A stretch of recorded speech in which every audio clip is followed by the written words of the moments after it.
ചേന്ദമംഗലത്ത് ഒരു കുടുംബത്തിലെ 3 പേരെ കൊലപ്പെടുത്തിയതിൽ കുറ്റപത്രം ഒരാഴ്ചയ്ക്കകം സമർപ്പിക്കും. അയൽവാസിയായ ഋതുവാണ് 3 കൊലപാതകങ്ങളും നടത്തിയത്. ബിനിൽ വിശദാംശങ്ങളുമായി ചേരുന്നു. Binil, good morning. കുറ്റപത്രവുമായി ബന്ധപ്പെട്ട വിശദാംശങ്ങൾ എന്താണ്? ചേന്ദമംഗലത്തെ വളരെ ഞെട്ടിക്കുന്ന ആ കൊലപാതകത്തിന്റെ വിവരങ്ങൾ ഒരുപാട് പേർക്ക് മാനസികമായി ഇപ്പോഴും ആഘാതം കൊടുത്തിട്ടുള്ളൊരു സംഭവമാണ്.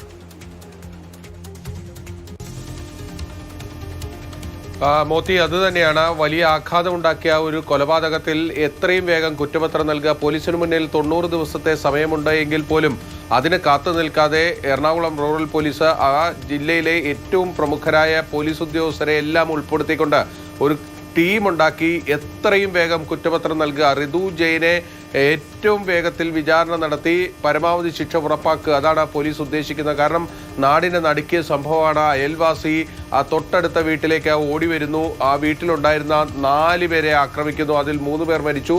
ഒരാൾ വളരെ മൃതപ്രായരായി ഇപ്പോഴും ചികിത്സയിൽ കഴിയുകയാണ്.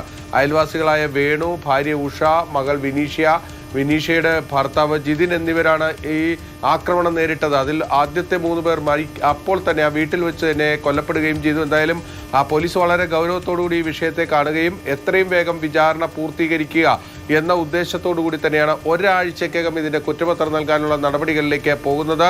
റെക്കോർഡ് വേഗത്തിൽ ഈ കുറ്റപത്രം നൽകുക, പ്രതി ഋതു ജെയിന് പരമാവധി ശിക്ഷ വാങ്ങിക്കൊടുക്കുക, അതാണ് ഇപ്പോൾ റൂറൽ പോലീസ് ഉദ്ദേശിക്കുന്നത്.